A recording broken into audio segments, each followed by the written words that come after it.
అంగట్లో neat paper అని చెప్పి ఇక్కడ ఒకటి మనకి కనిపిస్తూ ఉంది. ఖరీదు 30 లక్షలు. బీహార్లో లీక్ అయిన మెడికల్ ప్రశ్నపత్రం. పరీక్షకు ఒకరోజు ముందే అందిన పేపర్. జవాబులు బట్టి పట్టిన 9 మంది విద్యార్థులు. వాగ్మూలంతో నిందితుల అంగీకారం అని చెప్పి మొన్నటి వరకు గ్రేస్ మార్కులు కలిపినాయి, గ్రేస్ మార్కులు కలిపినాము అని చెప్పి ఎన్టీఏ సంస్థ, ఎన్టీఏ ఏజెన్సీ చెప్తున్న నేపథ్యం మనం చూస్తూ ఉన్నాం.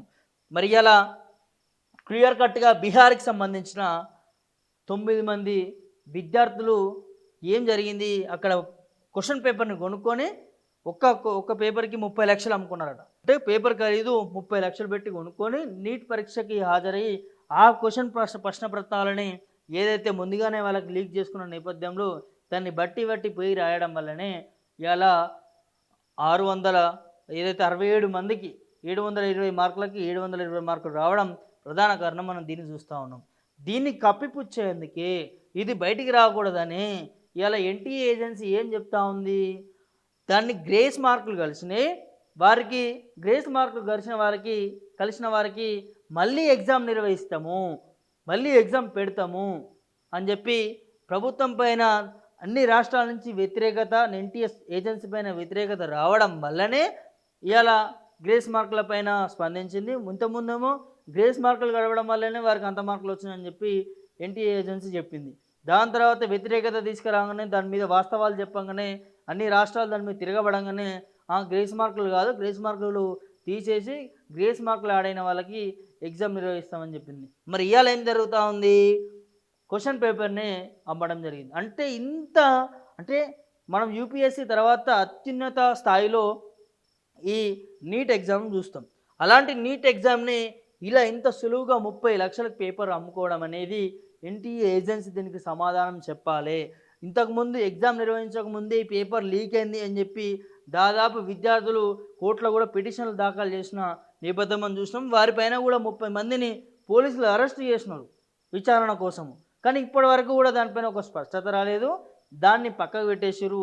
విద్యార్థుల భవిష్యత్తుతో ఆట ఆడుకుంటూ ఉన్నారు. ఇలా దీనివల్ల ఏం జరుగుతుంది, ఇవాళ క్వశ్చన్ పేపర్లు లీక్ కావడం వల్ల ఇవాళ విద్యార్థులు దానికి ప్రలోభ పడిపోయి ఆ క్వశ్చన్ పేపర్ చూసుకొని ఇలా 9 మంది విద్యార్థులు ఎవరైతే ఉన్నారో వీళ్ళు 9 మంది విద్యార్థులు ఎవరైతే ఉన్నారో ఇవాళ నకిలీ డాక్టర్లుగా బయటకు వస్తే ఇక్కడ సమాజం మొత్తం, ఈ తెలంగాణ కాదు దేశంలో సమాజమే ఆ నకిలీ డాక్టర్లు వైద్యం అందిస్తే ఆ ప్రజల పరిస్థితి ఏంది, ఎందుకు ఈ విధంగా పాల్పడుతూ ఉన్నారు? ఒకవేళ మీకు టాలెంట్ ఉంది, ఒకవేళ మీకు అర్హత ఉంది, ఒకవేళ మీరు చదువుకొని ఎగ్జామ్స్ రాసి మీరు పాస్ అయ్యి ఉత్తీర్ణత పొంది మీరు డాక్టరేట్ చేసి ఎంబీబీఎస్ కావచ్చు, వివిధ సంస్థలు దానికి సంబంధించిన కోర్సులు చేసి మీరు డాక్టర్ అవుతే దేశానికి గర్వకారణం, మీ ఇంట్లో వాళ్ళకి గర్వకారణం. కానీ విద్యార్థులలో ఇలాంటి వాటికి మాత్రం పాల్పడకూడదు.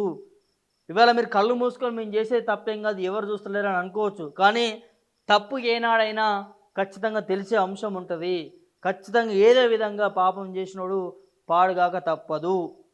అది దృష్టిలో పెట్టుకొని ఇలాంటి వాటికి ముందు పాల్పడకుండా విద్యార్థులు కావచ్చు, లేకపోతే దీనికి సంబంధించిన ఏదైతే ఘటన మనం చూస్తూ ఉన్నామో ఇప్పటికైనా బుద్ధి తెచ్చుకోండి. అదేవిధంగా ఎన్టీఏ సంస్థ దీనిపైన క్లియర్ కట్గా విచారణ చేసి ఎగ్జామ్ను రద్దు చేయాలి అని చెప్పి విద్యార్థులు ఆవేదన వ్యక్తం చేస్తున్న పరిస్థితి కనిపిస్తూ ఉంది. మరి దాని దృష్టిగా ఎన్టీఏ సంస్థ ఒకసారి ఆలోచన చేయాలి.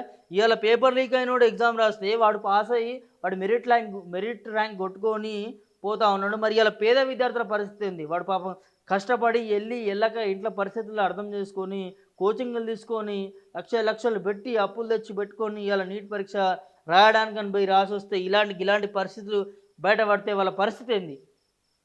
ఇది కరెక్ట్ కాదు. దీనిపైన క్లుప్తంగా ఎన్టీఏ ఏజెన్సీ ఏదైతే ఈ ఎగ్జామ్ నిర్వహించిందో దీనిపైన క్లుప్తంగా ఒక కొలిక్కి తీసుకొచ్చి ఇవాళ విద్యార్థులకు న్యాయం చేయాలని విద్యార్థులు ఆవేదన వ్యక్తం చేస్తూ ఉన్నారు.